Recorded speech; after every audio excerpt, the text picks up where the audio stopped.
Nation news India में आपका हार्दिक स्वागत है। आज हम भारत की राजधानी दिल्ली के अंदर और बात कर रहे हैं हम जंतर मंतर से। आप देख रहे हैं जनगणना प्रपत्र संपूर्ण भारत देश के लिए ट्राइबल कॉलम पुनः लागू किया जाए। ट्राइबल कॉलम क्यों लागू किया जाए? हमारे बीच में हैं जो राजस्थान से आते हैं और सामाजिक कार्यकर्ता हैं और इन राजस्थान की शेरनी भी कहा जाता है। इनका नाम भी हीरा मीना है। हीरा मीना जी से हम बात करें। हीरा मीना जी, आप भी ट्राइबल कॉलम की बात कर रहे हैं, ये क्यों जरूरी है आपके लिए? बिल्कुल, पहले तो आप सभी को सेवा जोहार। जोहार का मतलब है ये जल जंगल जमीन प्रकृति पुरखे, इस सभी का आभार और ज्ञापन करना चाहती हूँ मैं जी, क्योंकि इन्हीं से सबका जीवन चल रहा है। और जैसा सर ने पूछा कि ट्राइबल कॉलम क्यों जरूरी है, मैं आपसे पूछना चाहती हूँ कि आप कौन से धर्म से हैं? जी, मेरा कोई धर्म नहीं है, मैं एक पत्रकार हूँ, मैं इंसानियत का धर्म अपनाता हूँ। वो तो अपनाते हैं, लेकिन जब आप फॉर्म फिल करते हैं तो उसमें एक कॉलम आता है धर्म का, तो उसमें क्या टिक मार्क करते हैं? हिंदू? मैं बुद्धिस्ट मारता हूँ। बुद्धिस्ट मारते हैं, तो बुद्धिस्ट हिंदू धर्म में आते हैं नहीं आते? नहीं, हिंदू धर्म में नहीं आता, बुद्धिस्ट नहीं आता। हिंदू में आते हैं? नहीं मैडम, हिंदू धर्म में नहीं आता। उठा के देखिए, जैन और बौद्ध और हिंदू सब हिंदू में ही आते हैं। नहीं, संविधान के अंदर बुद्धिस्ट नहीं है, हिंदू धर्म में नहीं आता है, इसलिए से वो अलग हुए थे।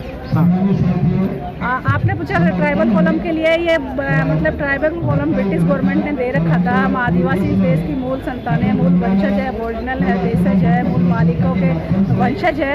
और भारत की जब भारत का एकीकरण हुआ था, जब रियासतें बनी थी 558, उसमें से मतलब 258 के आसपास आदिवासी आदिवासी रियासतें थी है।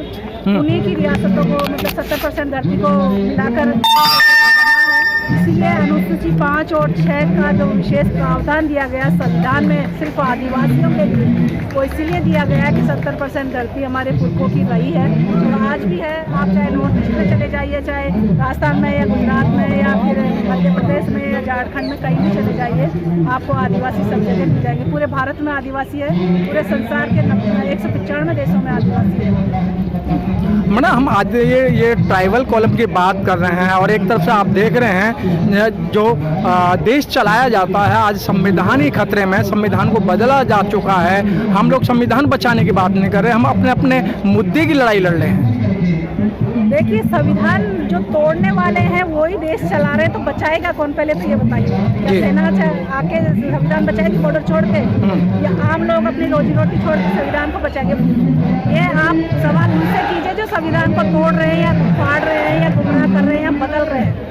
सत्ता में जो बैठी हुई है, जो लोग हैं जिनकी मानसिकता मनुवादी है, जो मतलब धार्मिक पाखंडों में जनता को गुमराह करके शासन चला रहे हैं, और जिनकी मतलब साम दाम दंड भेद की नीति से सिर्फ एक ही उद्देश्य है, सत्ता करना या लोगों को बेवकूफ़ बनाना और शासन करना।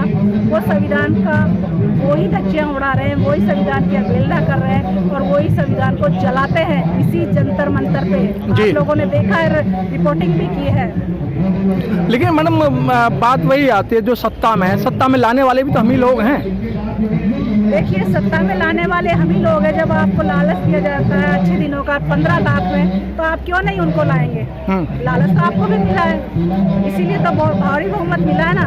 लेकिन अब जब ईवीएम आ गया, तो ईवीएम से तो कहीं से भी कुछ भी हैंग किया जा सकता है ना जी। और आप देखते हैं कितने सारे कांड हो रहे हैं आज नेट इंफॉर्मेशन के तरीके से, कितने मतलब फ्रॉड हो रहे हैं इससे।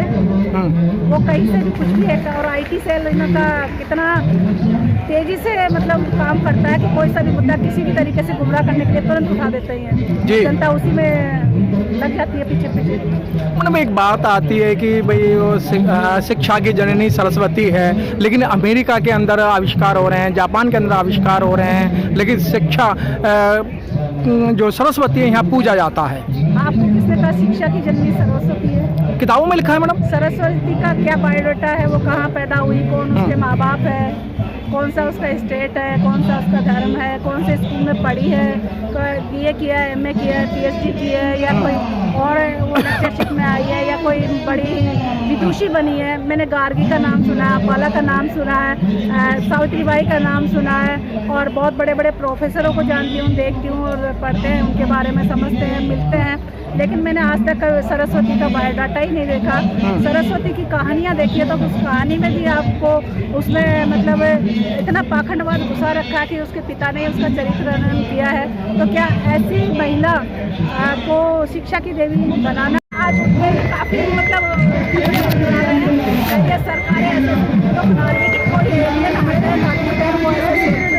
आ जाते हैं तो वो उनको भी हड़प लेते हैं, उनको भी घायल करने में लग रहे हैं। तो मैं कहना चाहूँगी कि आदिवासी पुरखों की ये धरती है, इंडियन लोगों की धरती है, इंग्लिश लोगों की ये धरती है।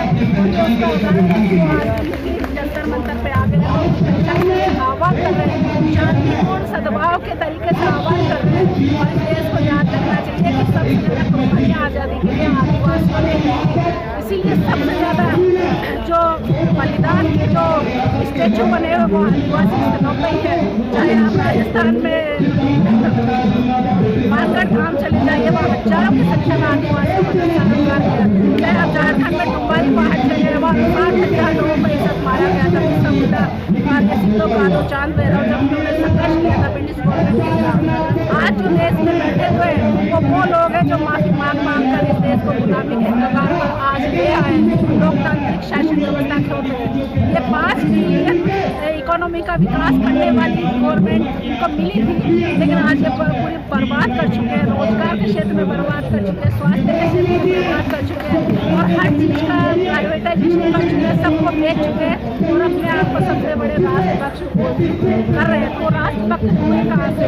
वो हर जगह तो नरसंहार करवा देते हैं, जहाँ इनके काबू में लोग नहीं आते वहाँ नरसंहार करवा देते हैं, या कोई ना कोई ऐसा धार्मिक भावनाओं का कोई मुद्दा उठा देते, चाहे गाय के नाम पे, चाहे राम के नाम पे, चाहे धर्म के नाम पर, या किसी मंदिर मूर्ति के नाम पर, और फिर वहाँ के लोगों को इस तरीके से गुमराह करते हैं, उनका मानसिक मतलब ताना जड़ देते हैं, वो समझ नहीं पाते सच्चाई क्या है।